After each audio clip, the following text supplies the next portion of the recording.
Que a graça e a paz de nosso Senhor Jesus Cristo esteja sobre a sua vida diante deste dia.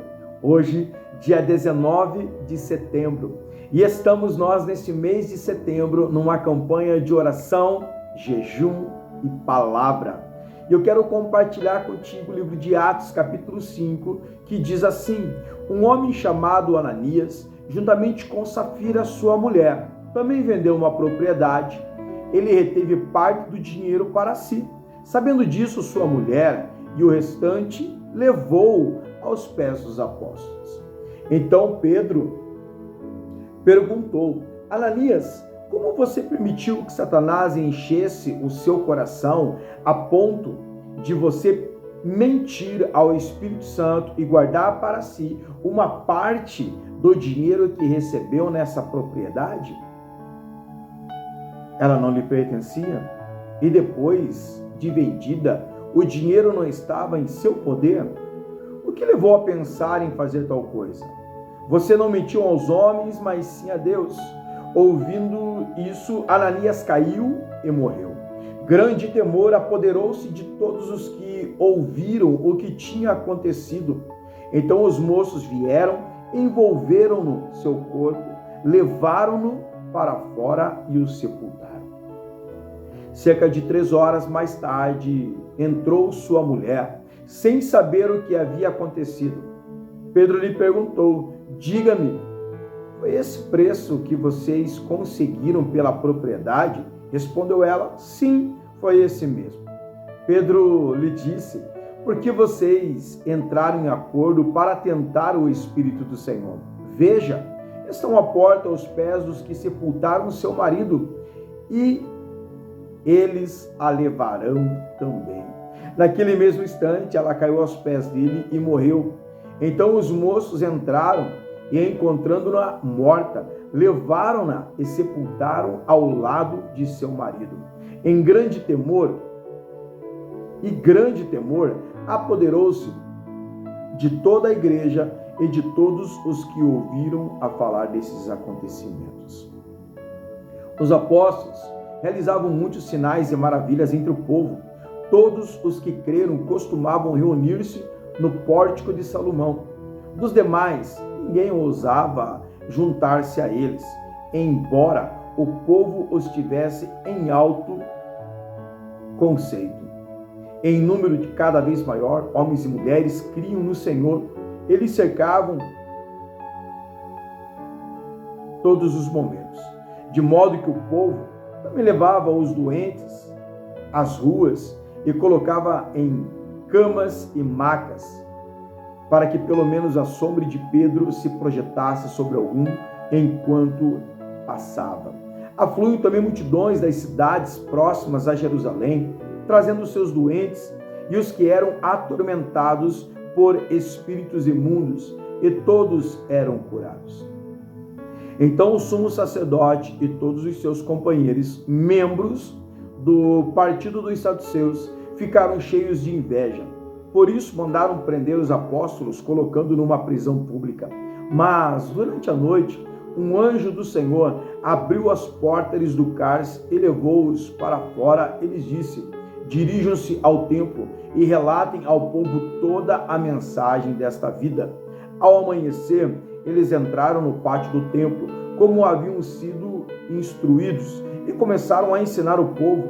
Chegaram o sumo sacerdote e os seus companheiros, convocaram o sinédrio, toda a assembleia dos líderes religiosos de Israel, e mandaram buscar os apóstolos na prisão. Todavia, ao chegarem na prisão, os guardas não encontraram ali. Então voltaram e relataram: encontramos a prisão trancada, com toda a segurança, com os guardas diante das portas, mas quando as abrimos, não havia ninguém.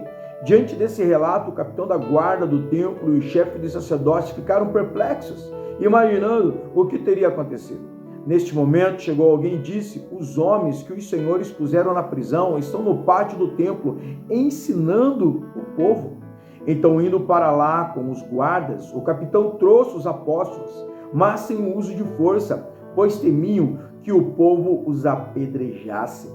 Tendo levado os apóstolos, apresentaram-nos aos sinédrios para serem interrogados pelo sumo sacerdote.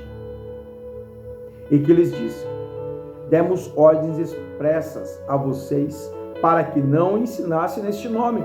Todavia vocês encheram Jerusalém com sua doutrina e nos querem tornar culpados do sangue deste homem. Pedro e os outros apóstolos responderam: é preciso obedecer antes a Deus do que aos homens.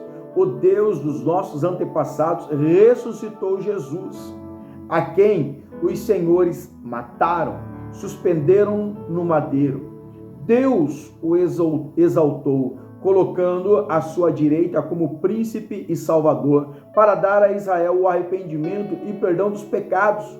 Nós somos testemunhas dessas coisas, bem como o Espírito Santo que nos concedeu aos que lhe obedecem. Ouvindo isso, eles ficaram furiosos e queriam matá-los.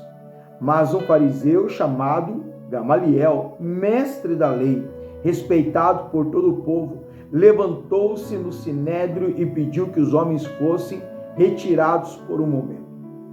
Então lhes disse: israelitas, considerem cuidadosamente o que pretendem fazer a estes homens.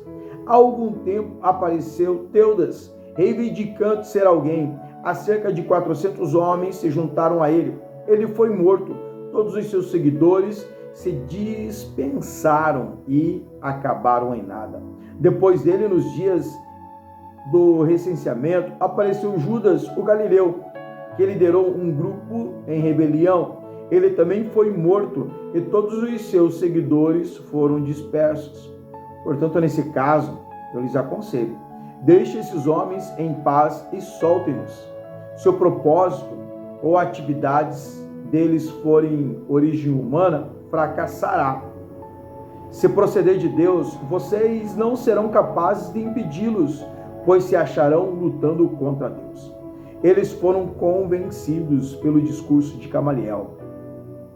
Chamaram os apóstolos e mandaram açoitá-los. Depois, ordenaram-lhe que não falassem em nome de Jesus e os deixaram sair em liberdade. Os apóstolos saíram do sinédrio, alegres por terem sido considerados dignos de serem humilhados por causa deste nome. Todos os dias, no templo e de casa em casa, não deixavam de ensinar e proclamar que Jesus é o Cristo. Olha só que maravilhoso que nós vemos diante desse texto, nesse dia, algo sublime. Ele começa primeiro falando sobre Ananias e Safira, e aqui nós vemos um critério de fidelidade. O quão fiel você é ao Senhor. Aqui esses homens, eles estavam vivendo um propósito, uma atitude de fidelidade. Nós vemos no capítulo anterior, aonde eles vendiam as suas propriedades, seus bens e traziam aos pés dos apóstolos, e ali todos eram abençoados. Ananias e Safira deixaram com que o seu coração fosse trabalhado por Satanás e os seus demônios, e foram corrompidos ao ponto de tentar enganar os apóstolos e até mesmo o Espírito Santo de Deus. Ei, eu não quero olhar para o valor monetário, não. Eu não quero dizer para você vender as suas propriedades, seus bens, porque esse não é o nosso critério, nosso propósito diante desses dias. Mas eu quero realmente chamar a sua atenção ao critério da sua fidelidade, o quão fiel você é diante da casa de Deus. Tanto na sua posição de vida, a sua estada nos cultos, o seu estar na casa de Deus, e também nos seus dízimos e ofertas. O quão fiel você é ao Senhor, porque você pode tentar enganar os homens, mas a Deus você não engana. Por isso, tenha realmente algo sobre a sua vida diante desta leitura. Eu preciso ser fiel ao Senhor, não olhando para valores, mas sim para a sua atitude de fidelidade, dízimos e ofertas e também a sua posição em servir ao Senhor todos os dias. E para encerrar, nós vemos a atitude destes homens, desses apóstolos, realmente reconhecendo Jesus como o Cristo, como o Salvador, como o Libertador, como o Restaurador. Jesus, o Cristo, aquele que morreu, ao terceiro dia ressuscitou e à direita do Pai ele está. Realmente nós vemos algo especial diante desta mensagem, ao qual nós não devemos deixar de proclamar a mensagem do reino. Nós não devemos deixar de proclamar que Cristo é o Salvador. Esses homens ali no versículo 42, todos os dias, mesmo passando por todas as perseguições, pelos açoites, pelos maus tratos, mesmo assim, nos seus momentos aos quais eles eram libertos, todos os dias, no templo e de casa em casa, não deixavam de ensinar e proclamar. O Senhor tem te colocado como atalaia, como um instrumento diante desta geração, seja no templo, seja no seu trabalho, seja na sua casa, na sua faculdade, aonde você está, que você possa proclamar a mensagem do reino. Deixe Deus agir através de você, para que vidas possam ser salvas, curadas, libertas, restauradas, através do nome poderoso e bendito de Jesus. Amém? Hoje nós encerramos a leitura desse livro de Atos capítulo 5 e amanhã nós compartilharemos Atos capítulo 6. Você que está em oração e em jejum comigo, que realmente possamos proceder. E assim eu quero orar com você diante deste dia. Senhor, eu quero apresentar a vida destes homens, destas mulheres, aos quais têm sido, Senhor, ensinadas, discipuladas, Senhor, diante deste ministério, e até mesmo outras que esta mensagem tem se achegado. Que realmente a sua palavra possa ser cravada sobre os nossos corações e possamos viver a sua mensagem, possamos viver a tua palavra todos os dias, não apenas lê-la, mas sim, ó Pai, vivê-la, Senhor, em nossas vidas, que possamos ter ela sobre nós e assim possamos proceder diante da sua presença. Continua a ser sobre o teu povo, sobre a tua igreja, hoje e sempre, em nome de Jesus. Amém. Um forte abraço, Deus te abençoe, em nome de Jesus.